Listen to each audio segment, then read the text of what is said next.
ਹਰਜੋਤ ਸਿੰਘ ਜੀ, ਰਮਨ ਸਿੰਘ ਜੀ, ਆਪਣੇ ਨਾਲ ਕੁਝ ਕਾਲਰ ਜੁੜੇ ਹੋਏ ਨੇ, ਆਪਾਂ ਉਹਨਾਂ ਦੀ ਰਾਏ ਨੂੰ ਵੀ ਪ੍ਰੋਗਰਾਮ ਦੇ ਵਿੱਚ ਸ਼ਾਮਲ ਕਰਦੇ ਹਾਂ। ਆਪਣੇ ਨਾਲ ਜੁੜੇ ਹੋਏ ਨੇ ਸਨੀ ਜੀ। ਸਨੀ ਜੀ, ਸਤਿ ਸ਼੍ਰੀ ਅਕਾਲ, ਤੁਸੀਂ ਆਨ ਏਅਰ ਹੋ ਜੀ। ਸਤਿ ਸ੍ਰੀ ਅਕਾਲ ਜੀ। ਸਤਿ ਸ਼੍ਰੀ ਅਕਾਲ ਜੀ। ਸਤਿ ਸ੍ਰੀ ਅਕਾਲ। ਮੈਂ ਤਾਂ ਇੱਕੋ ਗੱਲ ਕਹਿਣੀ ਸੀ, ਮੈਂ ਅੱਜ ਤੋਂ 30 ਸਾਲ ਪਹਿਲਾਂ ਇੱਥੇ ਟਰੱਕ ਚਲਾਉਂਦਾ ਸੀ ਸ਼ਹਿਰ ਦੇ ਵਿੱਚ, ਕੈਲੀਫੋਰਨੀਆ, ਠੀਕ ਹੈ। Las Angeles. ਅਸੀਂ ਡਿਲੀਵਰ ਕਰਦੇ ਸੀ 7M ਤੇ। ਇੱਕ ਵਾਰੀ ਇੱਕ ਗੁਜਰਾਤੀ ਹੈ, ਮੈਂ ਸਾਬੇ ਤੇ ਡਿਲੀਵਰ ਕਰ ਰਿਹਾ ਸੀ, ਉਹ ਮੈਨੂੰ ਆ ਕੇ ਕਹਿੰਦਾ ਮੈਂ ਤੈਨੂੰ $10,000 ਦੇਊਂਗਾ ਵੀ ਸਾਡੇ ਦੋ ਗੱਡੀਆਂ ਮੂਹਰੇ ਜਾਣਗੀਆਂ, ਤੂੰ ਉਹਨਾਂ ਦੇ ਵਿੱਚ ਮਾਰ ਲਈ, ਬੰਦੇ ਵਿੱਚ ਬੈਠੇ ਹੋਣਗੇ, ਕੰਪਨੀ ਤੋਂ ਅਸੀਂ ਆਪੇ ਯੂਜ਼ ਕਰਨਾ ਕਰਾਂਗੇ, ਪਰ ਤੈਨੂੰ $10,000 ਕੈਸ਼ ਦੇਵਾਂਗੇ। ਮੈਂ ਇਹ ਚੀਜ਼ ਚਾਹੁੰਦਾ ਵੀ ਸਾਡੇ ਬੰਦੇ ਨਾ ਜਿੰਨਾ ਇਹ ਨੁਕਸਾਨ ਕਰ ਰਹੇ ਆ, ਸਪੈਸ਼ਲੀ ਗੁਜਰਾਤੀ ਤਾਂ ਮਾਸਟਰ ਮਾਈਂਡ ਨੇਗੇ, ਉਹ ਸਭ ਤੋਂ ਜ਼ਿਆਦਾ ਉਹਨੇ ਮੈਨੂੰ $10,000 ਆਫ ਕੀਤਾ ਸੀ। ਮੈਂ ਗੱਲ ਕਰਦਾ 1982 ਦੀ।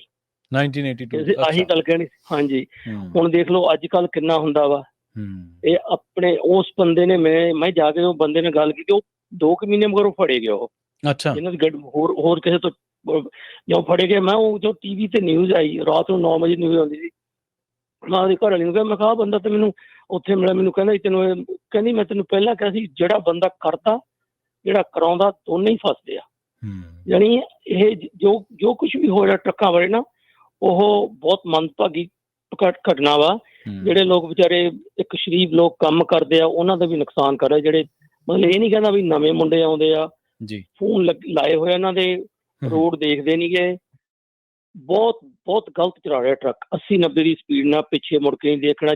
ਜੇ ਬੰਦਾ 70% ਮੂਹਰੇ ਦੇਖਦਾ ਨਾ, ਉਹਨੂੰ 80% ਪਿੱਛੇ ਦੇਖਣਾ ਚਾਹੀਦਾ, ਟ੍ਰੇਲੇ ਪਿੱਛੇ। ਆਹੀ ਕਹਿਣਾ ਜੀ। ਥੈਂਕ ਯੂ ਵੈਰੀ ਮਚ ਜੀ।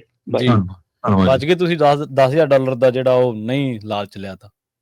Thank you. ਨਹੀਂ, ਆਪਾਂ ਪਤਾ ਗੱਲ ਕੀ ਆ, ਪਰਮਾਤਮਾ ਨੇ ਹੱਥ ਦਿੱਤੇ ਆ ਜੀ ਕਮਾਉਣ ਨੂੰ। ਇੱਥੇ ਅਮਰੀਕਾ ਜਾਇਆ ਸੀ ਮੈਂ, $5 ਸੀ ਮੇਰੇ ਕੋਲ, ਮੇਰਾ ਕੋਈ ਨਹੀਂ ਸੀ। ਮੈਂ ਸਟਾਕ ਗੁਰਦੁਆਰੇ ਰਹਿੰਦਾ ਹੁੰਦਾ ਸੀਗਾ, ਪਹਿਲਾ ਮੁੰਡਾ ਸੀਗਾ ਜਿਹੜਾ ਆਇਆ ਸੀ ਇੱਥੇ ਜੀ।